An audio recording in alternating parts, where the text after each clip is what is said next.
Who do you trust? Hubba, hubba, hubba, money, money, money. Who do you trust? And with rookie running backs, it is all about trusting them in pass protection, which leads us to something that's very interesting coming out of Seattle. Dr. Jene Bramel, Matt Waldman, Sigmund Bloom, and yours truly, Cecil Lammey, here tonight. And Dr. Jene, we will begin with you. And it seems like deja vu, except now we have new information. Andrew Luck is throwing. He's not throwing Nerf balls. He's not throwing high school balls. He's throwing the Duke. He's throwing an NFL football. What's the latest there? It's amazing. It's wonderful. Thank goodness for June. It's been too long. Yeah, and that's the point, right? So the last time we've seen him make any attempt to throw a football was before minicamp last year in the beginning of June through the end of June. And it really hasn't been able to do so since then, whether it was because of biceps tendonitis or we're hearing about this pain, that pain. It's really unclear the precise specifics of what happened with him last year. But everybody seems to be a lot more positive than we heard toward the end of last June. This is when we stopped hearing from Andrew Luck last year. This is when we started hearing from Jim Irsay and Ryan Grigson, and not knowing exactly who and when he'd be able to throw and otherwise. So we still have a long way to go. We've got a good 6 weeks before training camp starts. We're going to kind of go into a quiet period. That's a lot of time for him to get ready to camp. And be able to do individual drills and maybe get cleared to do even more than that. But the key is going to be, can he be able to throw 4 consecutive practices without having any recurrence of that tendonitis or any issues going forward? And you would hope that he comes back with the same velocity and accuracy that he had before his injuries. Gene, is Tyler Eifert still alive, or are the Bengals trying to throw us off the trail of the crime of the century? What's in the box? What's in the box? Well, hopefully there's none of that in the box. That would be good. But it's, it's kind of like as the world turns with Tyler Eifert. It was implied when he left minicamp, he was in the locker room and then left, that it was some sort of medical issue, which implied that it wasn't an injury.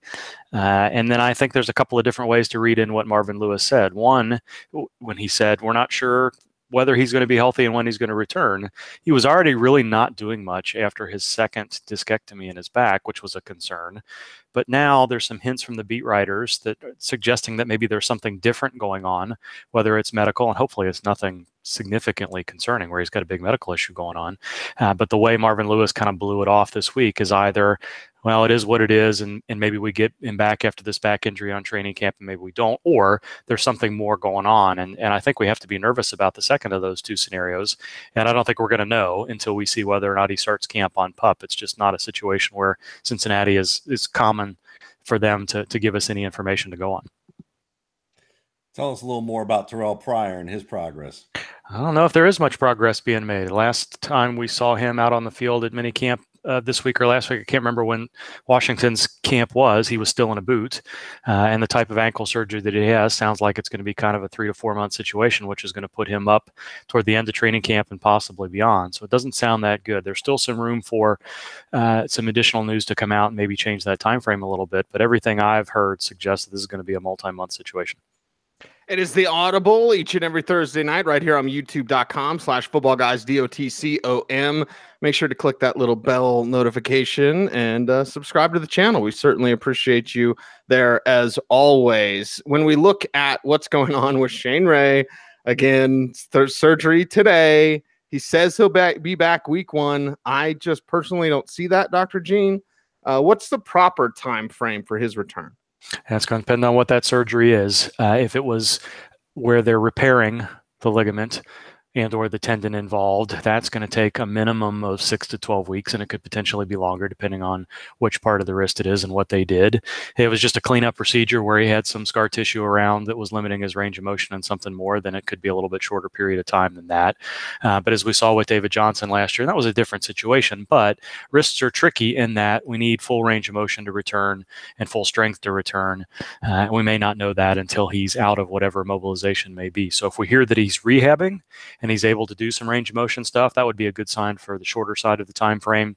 If he's immobilized in a splint for a period of time, then obviously it's going to stretch a little bit longer than that. Gene, let's talk about Terrelle Pryor's teammate, Quincy Enunwa. And we could even throw Pierre Garçon in there too. Wide receivers coming back from neck injuries. It's not quite the same as an ACL where we have this range of players and returns and how much they've gotten back in year one. What should we be watching with the pair of receivers coming back from season-ending neck injuries? Well, both those situations sound very optimistic. Our son was already back in OTAs, and he participated pretty much fully in minicamp. Was taking throws from Jimmy Garoppolo in 7-on-7 and 11-on-11 drills, and hadn't had any setbacks at all. It's really been a quiet off season for him because things have been so positive with him, and there really shouldn't necessarily expect him to have any setbacks as we go. Enunwa, the goal always was to get him back for minicamp, and that was the case. I haven't seen whether or not he's been cleared to do more than individual drills, but I know that he was on the field doing some things in minicamp this week, which is also a good sign for him. Enunwa's injury was a little bit different than Garson's, but I think both of those players should be expected to be available in training camp. And if they're not, then I think we need to question whether or not there's something more going on that could linger into the regular season. How concerned should we be about Antonio Callaway's groin injury, that he's not going to see any mini camp at all? Yeah, it's always a concern when the young wide receivers who need reps, who need to prove themselves to the coaching staff, who need to show a little bit of chemistry and understanding of the offense with their quarterbacks, especially in Cleveland, where it's become a pretty competitive wide receiver group out there, for those players to be missing any sort of reps. The opposite goes for some of the veterans, where you don't know how concerned you need to be about a guy who's, had a little bit of a nagging soft tissue injury, and it makes sense for them to be very, very cautious. And you want to be cautious with younger guys too. But if a player like Callaway is not getting those reps, as few as they are in the offseason, then you wonder about whether or not he's going to be able to hold off a guy like Corey Coleman as for the third wide receiver gig out there when it comes down to it. Last week we discussed Deshaun Watson and his ADP of quarterback too. Well, he shed the sleeve on his knee. How could he put it back on? Could he go back to it? Any sort of comfort thing, or just the mental hurdle that he still needs to get over with that knee? Well, they've cleared him to do just about everything at this point, so I don't know that there's much physical hurdle remaining. Did they clear him to save Bill O'Brien's job? That's what he's doing. That's what he's going to have to do, right? So as you said, it's a comfort level thing. It's a mental situation. Brace, no brace. I don't think that's going to limit his ability to move, whether he wears the brace or not. It's just going to be a matter of whether he's comfortable or not. And I don't think that should be a trigger for us to be more concerned if he chooses to put the brace back on in training camp when we get closer to contact practices. But something to watch. And I would listen to more to what he says than what we see on his knee. And Bloom, you're up. Yes, Gene. David Johnson holding out. Le'Veon Bell surely is going to hold out, and there are a few other potential prominent holdouts. Odell Beckham, maybe. Give us just the standard Dr. Jene Bramel view on players' holdouts and whether it should affect our willingness to draft them. What we don't know about the holdout situation is how well these players are staying in condition. If the holdout lasts fairly long into training camp, which we don't expect to be the case with David Johnson, from what I've read so far, then you worry a little bit more about whether or not they're going to come back and be in condition and suffer some sort of compensatory injury or otherwise, because they're not under the team's rehab program. They're not under the team's conditioning program, under the oversight of what's going on there. And so sometimes we see those players start camp on PUP list for a while until they're proving that they're in condition. And when a player is not ready, not in condition for the beginning of training camp, then it obviously raises a risk for some sort of soft tissue injury as they do get into playing shape. But we've seen this with other players before. Lots of veterans come back taking good care of themselves and in shape. And those three players in particular, I don't think are going to have too much concern. Beckham is already doing a fair amount, and Bell and Johnson should be okay as well. So Los Angeles Chargers guard Forrest Lamp had 2 knee surgeries. He had one on a torn ACL on the right knee, and then he had a second surgery that was characterized as minor, but he's missing minicamp at least the first day. So what could that minor surgery have been, and what do you think about his prospects for this summer? Yeah, who knows? I think the time frame of the ACL tear would put him without too much concern about being there for training camp. Lots of players have knees cleaned out. You just wonder if maybe something happened during the rehab process. There's really no indication that this is a Dion Lewis type situation where it was a fractured kneecap in the area where they had removed the tendon on the other side, or if there's something more going on there. I think it's safe to take the Chargers at their word when they expect him to be ready for starting training camp. But it's another player that we're just kind of waiting to see whether or not they place him on PUP, and if we get much more information going forward. And if it is a minor situation, you probably wouldn't expect there to be too much issue with the ACL, and hopefully the lost rookie season doesn't hamper him too much as we get into the second year. He is Dr. Jene Bramel, footballguys.com. Follow him on Twitter at Jene Bramel as we make the rounds here with the good doctor on Thursday Night Live Audible. We've got this one coming from the chat room, Dr. Jene. This is Donovan Stockton. What's up, chat room? React. He says, is Breshad Perriman broken forever? Forever and ever. Yeah, it's just, these PCL situations, and that's what Perriman had, sometimes they just don't heal well, and there's either the knee is too stiff or it's a little bit too loose, and players just never get back to where they were before. And when you're working on a razor-thin margin of talent and ability, an injury like that prevents a little bit of any ability to separate, any ability to, these are players that need to get reps, and he missed so many of those in his first couple of years that you wonder whether or not he's going to have what it takes to get back. And it's unfortunate, but some of the, despite everything we say about ACL recoveries, and we're not worried about Achilles as much as we were, and all these guys come back from back injuries over time and play a little bit more. Some of these injuries are just not recoverable in the same way that some of the other ones, the ACLs and others have been moving forward. Gene, we've talked a lot about D'Onta Foreman's Achilles. Well, really not a lot about it, but just continuing to draw attention to how that can affect the Texans backfield. We haven't talked a lot about Richard Sherman. What's the outlook player at his point in his career, at his position? Should we expect to see him for week one? Should we expect him to be as effective as we're used to seeing? I think so. I think there's reason to expect that. I don't know that there's been as many cornerback comps as there are wide receiver comps.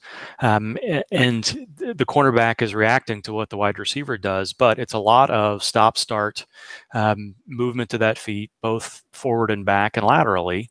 And there have been a number of wide receivers that have been successful at Sherman's age doing that. And we talked about with Foreman last week, there's a lot of edge rushers who need to turn their ankles and do a lot of lateral and front and back explosiveness that do fine. So the time frame for his injury makes you worry a little bit, but his recovery has gone very, very well. He was doing some things in mini camp, and the expectation is that he's going to be a full go for training camp. So that's how the next 6 weeks are going to go. We're not going to hear too much more about these injuries, and as we get to the end of July, who starts on PUP and who doesn't start on PUP is going to give us really indication. That's the first time teams are going to have to be a little bit more truthful in what their plans are for their injured veterans. So Bengals right tackle Jake Fisher had heart surgery in November, and he was their starting right tackle. What's going on there? Yeah, I don't remember specifically what he had. I remember reading about it, but I'm drawing a blank on exactly what he had. So it was something to correct an irregular heartbeat. So probably what was happening is he had a brief little procedure to kind of shut down that particular part of the heart. And that sounds worse than it is. But those things are generally recovered from well. If he's been cleared to return, and I believe he has, yes, he was cleared in June, that means he's not on any medicines that would make him a risk for contact or otherwise. And it's every indication that the hope is that he's had a full recovery. Now, sometimes those things can recur in different parts of the heart and start irregular heartbeats in other ways. So they're going to be watching him pretty carefully. But his recovery from the procedure itself and the lack of recurrence of those things so far is a pretty reassuring sign. The chat room is certainly reacting. Matt, they want you to go lounge singer and grab your mic again. They like that look. Also talking about Diego Lopez saying, has Dr. Gene ever performed a backiotomy? So any sort of half-baked references are always welcome, because when life gets hard, you pull out that card with the smiley face and call them over to your place. How about this one coming in from the chat room? And this one is also from Diego. It says, Alshon hasn't been the healthiest guy, but played well through the shoulder injury last year. Should we be worried about his conditioning with the missed time post-op? No, I don't think so. I think from a cardiovascular conditioning standpoint, it's a shoulder injury, and after the period of time where he would have to be that area immobilized and maybe he couldn't be as full speed from a cardiovascular perspective, that's not going to be an issue moving forward. And the expectation is that he's going to be ready for week one. He may not be ready for the beginning of training camp, but I think he's going to be fine for this year. Gene, you touched on something earlier that I want you to flesh out for everybody, because when I ask you about Pierre Garçon and Quincy Enunwa, you mentioned that Garçon has been participating basically fully. But you also said that if he's not clear at the beginning of training camp, then that's a problem. An obvious implication here is that players can fully participate in OTAs or mostly participate in OTAs, but still come training camp not be cleared. Just lay out for everybody what the major differences are and why we shouldn't necessarily rest easy just because a player coming back from a serious injury is participating in OTAs and minicamp. Yeah, and it doesn't happen often, but there are some players that start on the PUP list or NFI list at the beginning of training camp as teams try to keep their options open as much as possible. I think that happened with Jordy Nelson 2 or 3 years ago as he was coming back from injury. They just want to make sure that should there be any issue as they recondition them and make sure that they're prepared for training camp, that they haven't closed the door for themselves from a roster standpoint. And all teams have 90 roster spots, so they're not as worried about who's on the roster and who isn't in the beginning. But they do not want to close the door about the PUP list where a player can come off in 6 weeks and maybe have to use one of those IR return spots if they prove themselves just not quite ready yet, and then have some sort of compensatory injury or an aggravation of the injury that had limited them either toward the end of last season or in the offseason. And there's no indication at all that that's likely to be the case with Carson. But again, that's always a note that maybe there's something toward the end of minicamp that we didn't hear about that was nagging, and a player that starts on the PUP list that we didn't expect in the beginning of training camp warrants a little bit closer examination. And hopefully we get enough information from the teams to be able to determine whether or not it's just precautionary or something more. And for now, maybe other than David Johnson, who was dealing with a little nagging something or other as minicamp ended, and now we're hearing about a holdout. Maybe there's a little bit of that with him, but I don't think there's anybody on the list right now that we would expect unexpectedly to be on the PUP list to start camp. So, Gene, this is a little outside your box, but I still want to get your opinion on it, which is the Julian Edelman suspension that's looming for the PEDs, and how that the substance that they discovered seemed to be an unknown substance, and they had a doctor basically or someone testing to see what it might be, but they automatically slapped on the 4-game suspension. So what are your thoughts on the NFL going through that procedure in that fashion? And could you offer any speculation as to why they would do it the way they did it? No, there's a ton of confidentiality with the NFL drug policy. So really the only folks that know, who are told what's going on, is the player, maybe a player representative that he's cleared to know the information from the NFL, and the medical director of the drug program itself. The team doesn't know, the league doesn't know, and so that's why you kind of, everybody kind of tongue-in-cheek questions whether or not the Adderall excuse is accurate, because there's really no way to follow up on that unless the player or his representative or somebody else leaks it himself. So it's really hard to know. It's not likely an unknown substance. Just to throw one possibility out there, certain things will change the amount of testosterone in your blood, and maybe you're not taking testosterone necessarily, but whatever you are taking changes the concentration of that particular hormone in your blood, and that, they're not just testing for drugs themselves, they're testing for evidence that something has changed, something in your body's bloodstream. And so I believe that the testosterone level is something that gets checked as well, along with a number of other, a couple of measures with the kidneys that would suggest whether or not the urine's been tampered with or otherwise. So it's really impossible to know what it may be.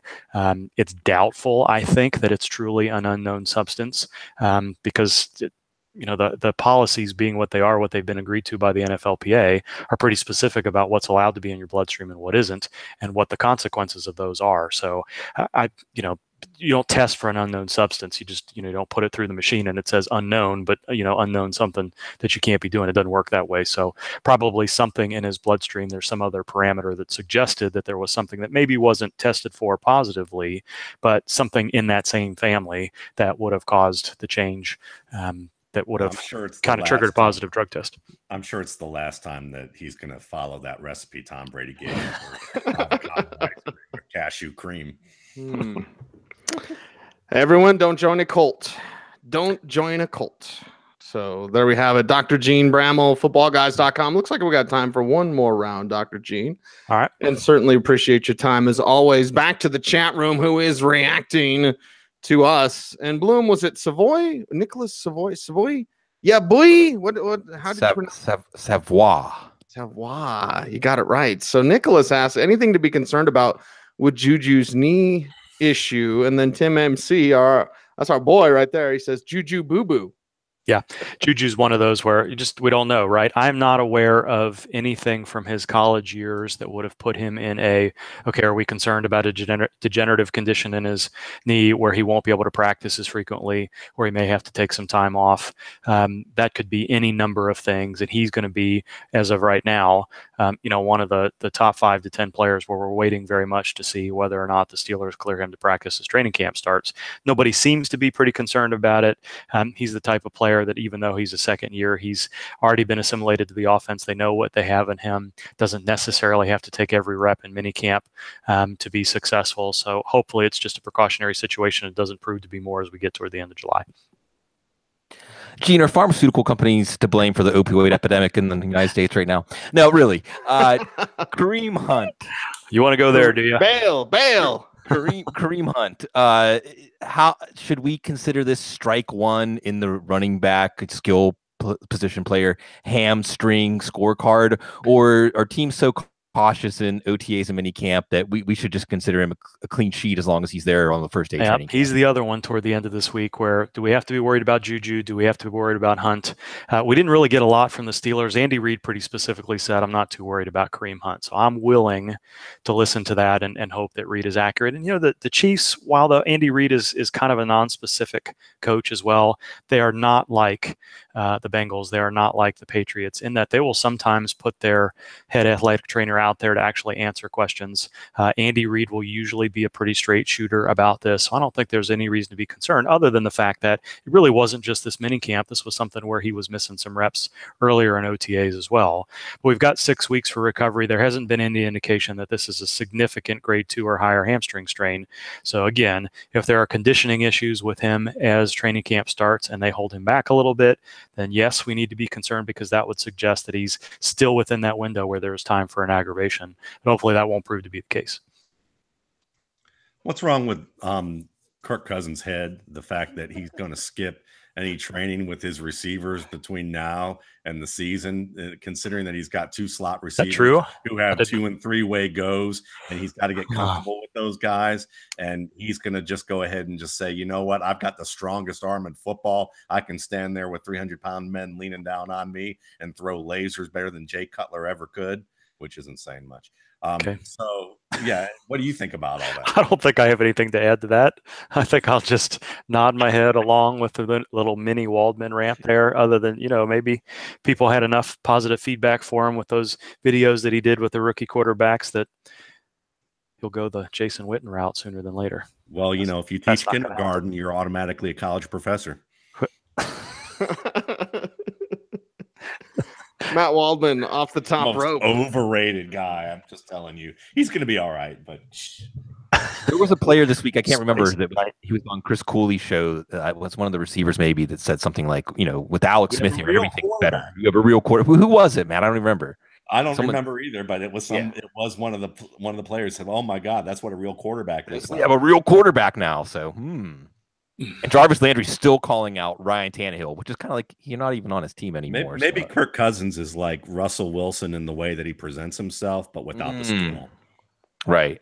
And not as smooth on an award show hosting either. And too many sweater vests with Kirk Cousins. Got to ditch the sweater vest, man. Dr. Jene Bramel, he doesn't wear a sweater vest. You wear what's the jacket y'all doctors wear? You wear your medical gear. It's just called a white coat, but we don't. Straight jackets? Most of us pediatricians, there's no ties, nothing that anybody can grab us around the neck with, and there's no white coats that can be continually puked and snotted on and peed on and pooped on and everything else. It's just those things are germ fests anyway. And so basically, running backs should wear your white coat material for their jerseys. Honestly, I don't think I've worn a white coat in 20 years. I'm not planning on starting anytime soon. Not happening. He's not Dr. Krieger. That's the little talking doll on the shelf behind you. He is Dr. Jene Bramel. Dr. Jene, be good, man. Thanks for joining the show. Thanks, boys. Talk to you next week. There you have him. Check him out, footballguys.com, at Jene Bramel on Twitter. Matt, I was going to start out with trust, and I was going to start out with you, brother, because I want to talk about Seattle. And Pete Carroll saying, after mandatory minicamp, you already trust Rashad Penny in pass protection. I like that idea, but it's bullshit. It's bull. Yeah. It's complete bull. It's complete BS. You don't do anything in mandatory minicamp or OTAs in terms of that, in terms of testing that skill, backs on backers, etc. Penny, an exciting player. We've seen him all-star road trip, what have you. But yeah, I'm not buying Pete Carroll's kumbaya in terms of he's fine with pass protection. Yeah, it's silly, because if you ever go to any NFL practices or any type of all-star practices and you watch blocking drills, especially for running backs, they're teaching to the test. So basically all they're doing is they're sending one guy at them, and their job is, they basically know what their job is. They know what direction they're supposed to go, what type of technique they're supposed to use, and it's not even a realistic blocking scenario.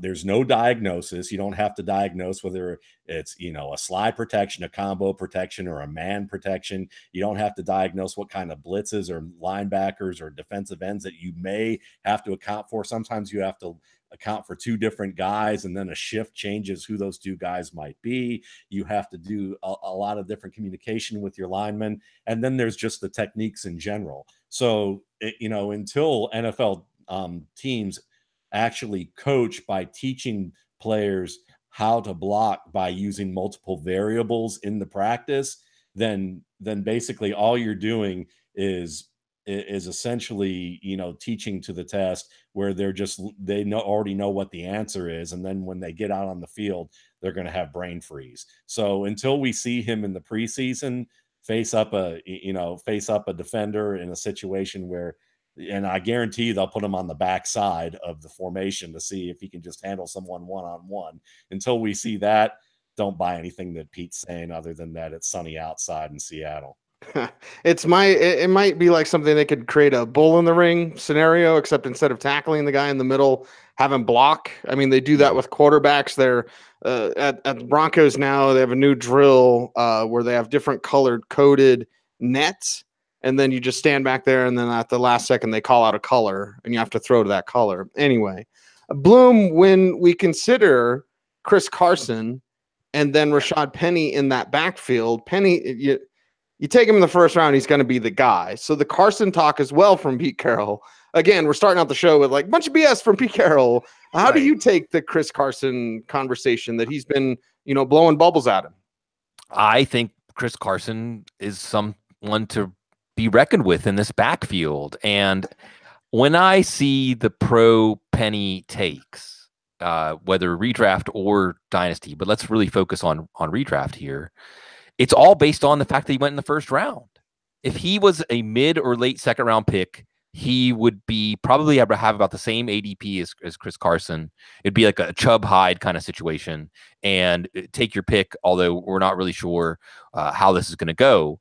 And I think that taking a player in a draft because a team took him high and a team is going to be inclined to force him on the field to prove that they were smart to do that is very tenuous, especially when Seattle's rebuilding their running game from scratch. And even if they successfully put some of these pieces together, like Will Disley and DJ Fluke or Mike Solari gets the power running game going, they still have to stay in games.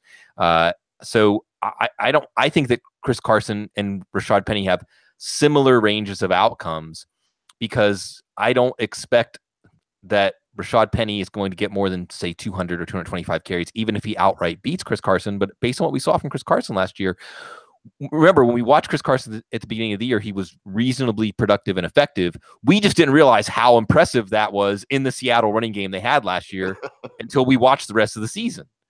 So, and really the best running back in training camp ended up on Baltimore. And, that's a whole other conversation here. So I just think that we also have the history of Pete Carroll talking about competition and how competition determines jobs, which, if we're going to take him at face value about something that isn't optimism, because that's the thing, is Pete Carroll's so optimistic that it's really difficult to take any positive thing he says to heart. But I do think we've seen year after year that competition determines playing time and starting spots. And it wasn't just Pete Carroll. Every beat writer saying that Chris Carson was maybe the most impressive player certainly at the running back position, if not at OTAs and minicamp. Physically, he's all the way back from his injury, unlike Thomas Rawls. He's bigger, which you can take or leave that as something positive or negative, but I wouldn't just sweep him aside. And I think that's being done. And then we have the extra margin of error of this Seattle running game. It just seems to me like Penny is not someone you should be targeting in redraft leagues. I think I saw Pete Carroll in a Squatty Potty commercial pooping rainbows.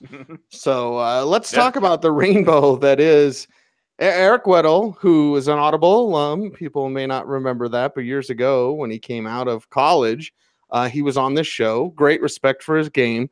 But Matt, he's saying Joe Flacco seems more motivated than ever. When I go back through history, and it's not everybody, but I've been thinking about your man, Matt, John Elway, when Tommy Maddox was added by the team in the first round. That really impacted his play. It really kind of messed with him. You know, I'm supposed to be the man, and then they take this first rounder, and Maddox, you know, was a huge mistake, all that. He had, you know, like 1 year with the Steelers that was okay, and won an XFL championship, which, yes, I have on video cassette, which many people may not even remember what that is now. But when you look at this Lamar Jackson thing and like Flacco's more motivated than ever, doesn't it go the other way? Doesn't it go to be such in a guy's head that it's a distraction in the way that he can play? They're putting him on the field at the same time. I appreciate that creativity from Baltimore. I'm excited about Lamar Jackson in the future. I don't know if I'm buying Weddle's comments about Flacco more motivated than ever. Yeah, he's just trying to be a good teammate, and you know, when he's dealing with the media, that's all he's trying to do is support his starting quarterback for the time. Because this year, Joe Flacco will be the starting quarterback. Now they may throw Lamar Jackson in there in 2 quarterback formations or use him in some odd sort of way or some sub packages.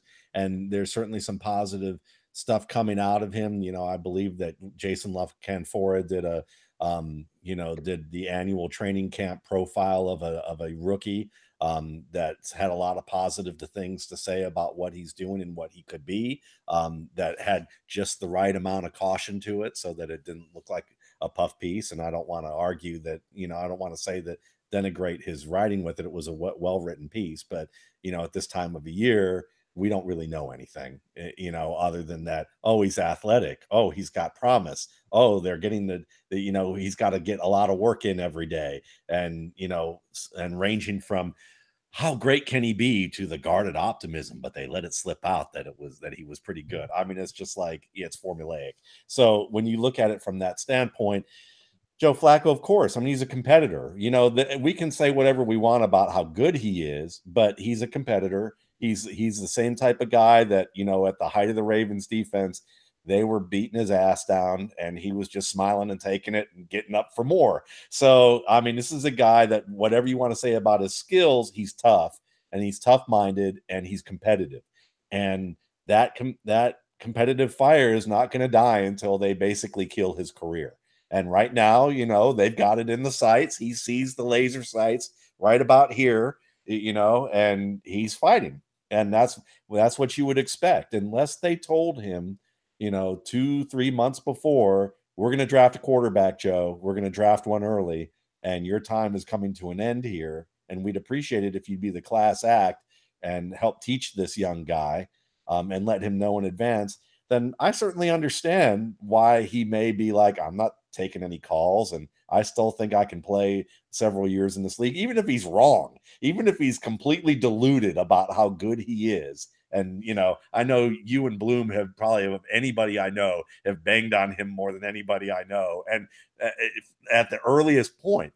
So even if he proves you guys wrong, which I don't think he will, but even if he goes somewhere else and does that, you know, at this point, he's going to fight it out. So, you know, this whole story at this point, yeah, I'm sure he's more motivated than the other. He's pissed off, you know, and I can understand that. And you know, I still think that the classy thing to do is, you know, to encourage the guy and show what kind of leader you are, because that's going to say more to NFL teams if you ended up losing that job this year, that you're actually willing to extend your career by being a mentor and a teacher and being a real leader. But at this point, he's not doing that. He's kind of going the route of Roethlisberger, which is Roethlisberger can still play and be a leader because he has a bunch of leaders around him. But, I don't think he's a real leader based on what we've seen with his behavior with Rudolph. He threw a temper tantrum, and no leader's perfect, but, certainly he's had some of those issues. And I think with Flacco, you're seeing the same thing. Two guys who are just, trying to hang on as long as they can. We're going to talk about the issues with Pittsburgh coming up in just a little bit, Bloom. Yay, issues. Mm-hmm. Yeah. If you're probably drafting right now, brother, but if you have the last pick in a deep draft, will you take Lamar Jackson? Yes. Thank you for asking me that. You've read my mind, because I do think that even just based on the palpable buzz from the report that Lamar Jackson got to take all the snaps with the ones, we know that especially in a locker room like the Ravens, he will have his backers. And if this team is still stuck in the mud offensively, and you have Joe Flacco breaking in 3 new receivers, new rookie tight ends, Flacco will remain the starter as long as they're winning. And you look at the schedule and they open with Buffalo. Okay, they should win that game. But the next 3 games are at Denver and then Cincinnati. They have to go to Cincinnati, and then Denver comes to Baltimore, and then they go to Pittsburgh. So what if they're 1-3 after that stretch? The next game is going to Cleveland. What if Cleveland's a better Cleveland team than we've been used to seeing? You go 1-4 to start the season, and you're swept within the division. You got a long road back to the playoffs. And, they had a bitter disappointment at the end of the year last year. So I don't know these things. And this is something I think about a lot doing rankings and projecting how the season's going to go, is these things are very mercurial, within like 1 week, it's all of the quotes, everything can be pointing towards, there's no way they're going to pull Joe Flacco. And then the next week we just hear the announcement that Lamar Jackson is going to get the start. Certainly, I think the league had to take notice of what Deshaun Watson did last year, even though Houston didn't give him a fair chance to win the job in training camp.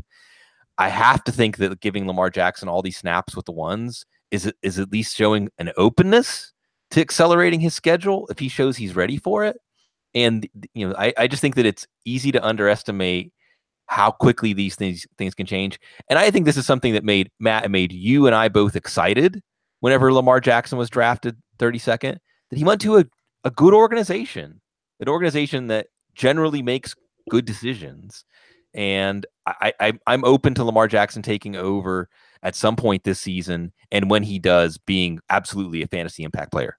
I'll add one quick thing to the end of this, and that's that in that story, Flacco did say that he was impressed with how well Jackson hung in the pocket to find guys downfield, which again, all the slappies who were out there saying that all he could do was run, again, you even have Flacco notice that. They're not paying attention. 75% of his rushing yards were on design plays. Yeah. And he's way better. I love the hot take. We got to like the end of April, and the hot take was like, wait a second, Lamar Jackson's actually good in the pocket, guys. He's the best of the bunch in the pocket. He was, by a country mile. You're not paying attention. It wasn't a hot take. And y'all know I don't pay that much attention to Twitter, but anytime I'd log on and actually see what other people were tweeting, it's like, wait a second, everyone, Lamar Jackson can throw. Yeah, no stuff. I guess when your takes are prehistorically cold, then that's probably what happens. By relative, just truth actually turns out to be steaming hot in comparison. Sorry, Joe Bryant. The Audible Live, it's not a 40 this week. It's actually just iced tea. Did a Taekwondo class with my daughter, Bloom, and I was like, oh my God, I'm out of shape. My 11-year-old kicked my ass. So there you go. We're doing the Audible now, and I'm staying away from the booze at this time. It's not Friday yet, although it is 5 o'clock somewhere. And we have to talk about the epic chip on Tom Brady's shoulder that doesn't seem to be there anymore, Matt. Really? I don't think it's there anymore. You think it's there? Because he hasn't shown up to camp and he's golfing with Phil Mickelson. Like, Is it more about him versus Belichick now? And again, I do talk radio for a living, so I don't want to like sports radio, mix it up like ass crack and ball sack in the AM, and the AM, like all this sort of things. But it is a legitimate question in my eyes. Like, I think I got you going with my Kirk Cousins take. Well, the Kirk Cousins thing got me going. Cousins just a little weird. He's a little weirdo. You know, being around him a little bit at the Super Bowl, Cousins is just kind of a weirdo, and you have to get used to it. And by the way, he's not going to go as far as Case Keenum led him last year. Vikings, it has to be the Super Bowl. For Kirk Cousins to pay off, it has to be the Super Bowl because you had an undrafted guy take you to the NFC Championship that you never declared as the starter, even though Mike Zimmer said he had big balls. So it kind of in that vein. And let's bring the Steelers in here because Bloom and I have a lot to – where's my booze now? I'll start breaking it out then because Antonio Brown's saying some weird stuff. But let's talk about Brady and if that ship's there and just is there an opportunity now created, and I think Jacksonville's next, honestly. Is there an opportunity created because you have the Steelers with all this drama swirling, you have the Patriots with all this drama swirling, and, you know, is that presenting cracks in the armor, so to speak? I mean, I think it could be, and I think it really just begins with really before it was Tom Brady, it was the Super Bowl last year where Malcolm Butler wasn't on the field. And it seems to be a lot of talk about whether or not Bill Belichick made the right decision or made a reactive decision to keep him on the sideline. And there were some players that were really upset about that. And we have to understand that as well run of an organization that the Patriots have been and how well coached they are, you know, you've heard from players that there are different ways to win in terms of what your personality is about. Bill Belichick is an extremely detailed guy. He could go on for 45 minutes to talk about spacing with alignments, and give you and tell you more than you would ever think you could know about a subject in that level of minutia. And that's fantastic. You know, he does a lot of the scouting and buying of the groceries, and he certainly understands defenses extremely well, and he can really help scheme with the best of them. But everyone describes that environment as that it's not a fun environment. It's a work environment, and it's not one that has a lot of camaraderie. It's one that's more about we're here to win a championship. That's the main reason we're here. It isn't about being fun. You know, I believe it was the Cassius Marsh who said that on his way to the 49ers that they didn't use him right. And he had an axe to grind. He didn't feel like he was used in the right position, that they didn't understand how he should be used, and that, they were, kind of an impediment to the growth and development of his career. And the 49ers seem thrilled with him, and he loves the environment there in contrast. Of course, 49ers haven't done anything yet. So there's a big difference there. But at the same time, when you have a high pressure environment where the only thing that is the only goal is win the championship, that's the only thing, that or bust. And you've been there, on that razor's edge for so long, there is a tipping point where, it's going to collapse. I mean, that's what I think most people are expecting. Whether that happens or not, is another story, but this could be that thing where the team's just kind of like, they're not buying what he's selling anymore. It's like the same thing where we're hearing people saying they're not buying what Pete Carroll's selling because of the Malcolm Butler play where they didn't run Marshawn Lynch. Though interesting enough, I was talking with Charles McDonald over at Football Outsiders yesterday, and we were talking about that play. And he's like, the numbers in the box dictate that they should have thrown the ball. Everyone says that, you got Marshawn Lynch, but their offensive line was for crap, and they were one of the worst in the red zone. And, it made sense to do what they did, even though everyone's pulling at the heartstrings that they want Marshawn Lynch to do that. So, but at the same time, that even the team felt that way. And there's some guys who were kind of like, they lost their trust in what Pete Carroll was selling after that. So could Malcolm Butler on the opposite end of the spectrum here in this Super Bowl be that? Maybe so. Maybe that's why these guys are taking breaks, or maybe they're older, and maybe it's just that because they're older, they're getting a chance to preserve their bodies a little bit more, know what they can do, and getting that training camp treatment that we saw LaDainian Tomlinson get with the Chargers late in his career, Marshawn get late in his career, and maybe it's more along those lines. Bloom, what about Antonio Brown? And just everybody listened to the interview where he's like, I'm not free and I can't be myself. and just kind of this rambling, this not necessarily nonsense. I don't want to call it nonsense, but just incoherent at times, like didn't make sense, went off in different tangents and angles. It was very interesting. What's going on with our Steelers, brother? Well, I think that the way they left the playoffs last year was embarrassing. I think it probably left more room for finger pointing than some previous playoff losses. But Antonio Brown is obviously on his own plane in so many ways. And Cecil, I think you can speak to this, or maybe not speak directly to it, but you'll know what I'm referring to, or at least have an idea when I say that if everybody out there could know the personalities of all these players, then certain players who seem to be outliers, like, I don't know, Chad Ochocinco, or Randy Moss, wouldn't seem so strange if you got a full picture of the kind of personalities that sometimes go along with domination or high-level play in the NFL. I mean, even Terrell Owens, I know we joked about a little bit, or even speculated with some seriousness about Terrell Owens and how he took the Hall of Fame induction and things like that. To get to this level, you do have to kind of detach from reality. But I do think I hope for everybody that this long reign of terror of Roethlisberger and Brady and Peyton Manning with that one Flacco year in there can be broken, maybe by the Chargers this year. It hasn't lined up better for the Chargers this year than it has since, the Marty Schottenheimer era. Not the Jaguars next, the Chargers. Well, I just look at what the balance they have on offense and defense, the quarterback that's been there, done that. The offensive line should be a lot better. The combination of a pass rush and play in the secondary, I think, can match Jacksonville. And if it was Jacksonville against the LA in the playoffs, I mean, if it boiled down to Rivers against Bortles, and why not? And I know that this is, and why not a Lamar Jackson-led Ravens team? Why not a Patrick Mahomes-led Chiefs team? I know they don't have Marcus Peters anymore, but this is a team that knows how to win. And this is a team that we look at the pieces. If Alex Smith was holding them back, or even just the thought of Alex Smith was holding them back, and something about Patrick Mahomes loosens them up, what could that team do? So I'm all for Watson and the Texans. Deshaun Watson and the Texans, who actually have better Super Bowl odds than the Jags.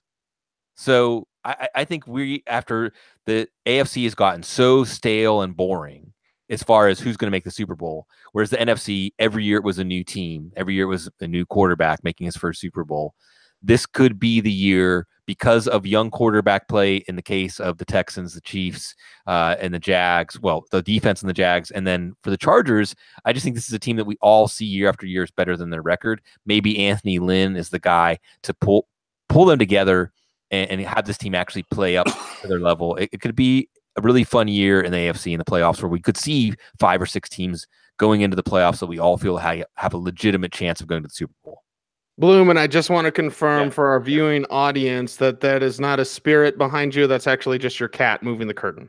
Yeah, it is. That's Judy, the Maine Coon, and I know Opal, the Siamese, has made appearances, but it's great. And I do want to say also, I'm glad to get the update on Zook this week, Matt. Yeah, he's holding up the plants pretty well. It is the Audible Live, and to wrap this thing up, I just want to talk about deep sleeper, maybe favorites out there for mini camp. And this is prompted by a question I wanted to ask both of you guys anyway, and it is the Broncos show. But also earlier in the chat room, Matt, you had a question about Chris Warren with the Raiders. But I wanted to bring up a guy that's getting so many first-team reps, it makes me wonder why. And if the split in the backfield, and the Broncos are very clear with their first team, like Case Keenum is only getting first-team reps. That's it. Nobody else is. But you see Phillip Lindsay getting a lot of first-team reps. I want to say about a third of them, almost as equal as what Freeman's getting, almost as equal as what Booker are getting. Now, Booker and Royce Freeman at this time are both splitting those first-team reps, mostly. But Phillip Lindsay is getting enough work, undrafted out of CU, tiny, yet he keeps getting these looks. And this wasn't just hey, rookie mini camp and then OTA. I mean, and there's 3 rookie backs on the Broncos roster. There's David Williams, there's Royce Freeman, and there is Phillip Lindsay. And it's just interesting to note that Lindsay is getting close to the workload with the first team offense, handoffs and passes from Case Keenum that, D'Angelo Henderson certainly isn't getting that, and it's almost the same number as Booker and Freeman. So let's talk about Warren. Let's talk about Phillip Lindsay. And of course, Bloom, always want to pick your brain about any sort of, deep sleepers out there that, have done a couple things in mini camp that we all need to keep an eye on, or stories as we head into training camp, into the slow part of the year, what I call vacation time. Bloom, I gotta get on the vacation board with you a little bit later. But anyway, Matt, let's begin there. And, the Chris Warren question from the chat room, some Phillip Lindsay discussion, wherever you want to take it. Yeah, I mean, I guess, when you look at Chris Warren, I mean, he's an interesting player in terms Loved his of dad. maybe Loved what he his could be in the dad. future. His dad was an all-time great running back for the Seattle Seahawks. Upright running style, big, fast, great vision. Chris Warren the third at Texas was a confusing player, I'd say, in my eyes, because when you look at some of the things that he could show on the field, he didn't do it often enough to say it was a pattern, but you saw some of the physical skills that would lead to why he had such high agility times at the combine. And he does have decent enough long speed and some acceleration that you can understand why, the coach who coached Ezekiel Elliott at Ohio State and moved down to Texas thought that he had a chance to be one of the best running backs that he ever had, but it didn't work out all that well in Texas. And I think that there's probably a lot more to the story that we don't know, but he's going to be, he's there as a fullback right now. But we understand that, with John Gruden, he likes to split backfields and use two running backs at once. Sometimes he's done that in the past. And he's able to get a lot of receptions out of running backs and fullbacks. If you look back even to the Philadelphia Eagles back in the day, you could see where Ricky Waters and Kevin Turner were like the 2 biggest guys in a backfield where they each had over, I think, 70 targets that year. I think it was 1997, 1998. But you can even go as recently as Michael Pittman and Mike Allstott having, in the mid 2000s, having that kind of high target volume, while also supporting wide receivers, at a high level of fantasy play. So Warren's probably going to be a guy that's just trying to make the roster right now. But if he captures John Gruden's imagination, he might be able to get into some sets as a fullback this year and maybe see some time as an H-back, running back, and then maybe grow into a bigger role down the line. I would say, guys who are interesting to me, I mean, Phillip Lindsay's interesting to me because there are a lot of people that I know that really thought he was an intriguing player. I was not one of them, but he has speed, he's tough, and, certainly he has special teams skill, and he's someone that can catch a ball in the backfield, and he knows where he's supposed to go as a runner. I think that from what I saw of him on tape was you touched him, he went down. Yeah, he gets swallowed up real easy, and he's not a pile pusher. But when he was at the Shrine game, and he was not a combine invite, and don't know entirely why, because he should have been, and honestly, he should have been drafted over David Williams. When the Broncos took David Williams in the 7th, I was like, "Oof, you guys are going deep there." But when Lindsay was at the Shrine game, a lot of scouts I talked to were throwing out some James White, comparisons. I don't necessarily agree with that, but that thought was out there. Yeah. And so, I mean, the fact that he's getting the reps is worthwhile watching. We'll see what happens when they strap the pads on and what he's going to be doing in a real game situation. So the fact that he's getting those many carries means that you can't ignore him. And you shouldn't be caught by surprise by him. I'm just going to go back to my number 1 wide receiver in this class, because I think everyone's basically crapped on him in terms of what he can be. And the fact that he hasn't been, put in as at one position, everyone just kind of presumed that Dante Pettis is, he got drafted by the 49ers. They got Pierre Garçon. They got Marquise Goodwin. They've got Goodwin banged up, by the way. Yeah, exactly. So, and they're using them at all 3 positions. Now, usually when you hear that, it goes one of 2 ways. They're being overzealous, like they did with Leonte Carew, and he winded up not being able to handle it. Or they're using him in that way because, he's skilled enough to actually play all three positions, and he's doing it well early on. And I think that they like him enough, and from what they've seen, that they feel like that he can be used in a variety of ways, and that he's that that smart of an athlete in terms of spatial awareness, in terms of reading the field, and what he can do. I personally think he'd be a terrific Z as opposed to an X, which means being more what Garcon does as opposed to Goodwin. But Goodwin's he's basically how would I best put it? A high-strung track athlete, and I don't mean that in an emotional sense. I mean that just more in terms of, his body type. And then, Garcon's a guy who's older, and he's had some foot issues in the past, and he wasn't fully healthy. And Trent Taylor's got back issues. So, I mean, at this stage of the game, we're looking at this, and shoot, they might have to clone him, at this stage. But I think they can. Richie James. And they certainly can. Richie James is another great option right there, who, I actually thought was more fitting of the Antonio Brown comparison than Anthony Miller was.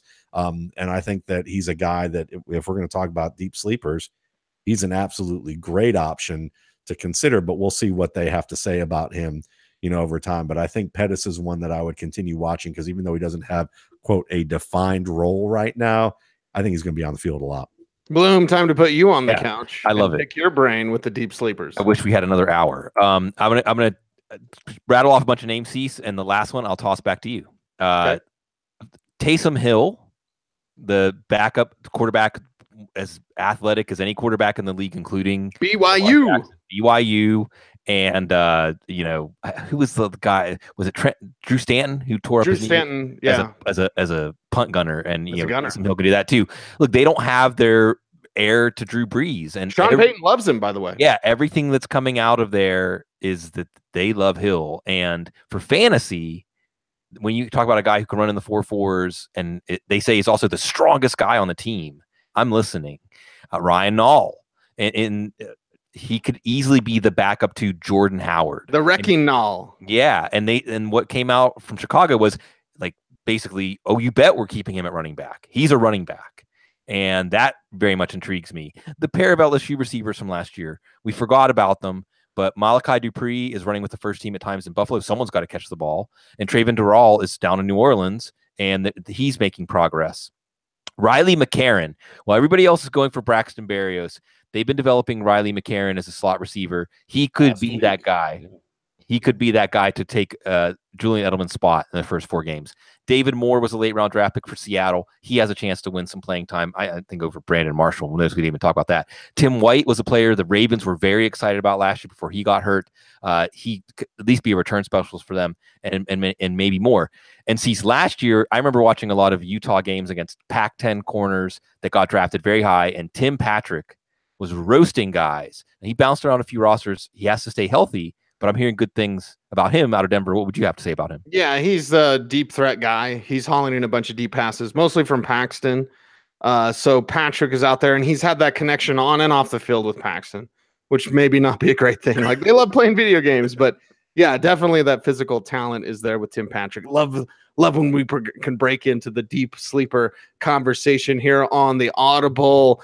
Leave you wanting more. That's what we do each and every week. Of course, we're going to have preseason watch list starts coming up in July. So, we got 6 weeks between training camp, but we're not going anywhere, baby. I mean, I'm going on vacation. But anyway, we'll be here for you. We'll have, of course, on the couch, we'll have the live show and, all the things being brought to you right here at footballguys.com on the Audible. Subscribe on iTunes, subscribe on YouTube as well. Hit the little bell notification so you get the updates when we go live. In the chat room, very excited, very fired up tonight. Matt, final thoughts.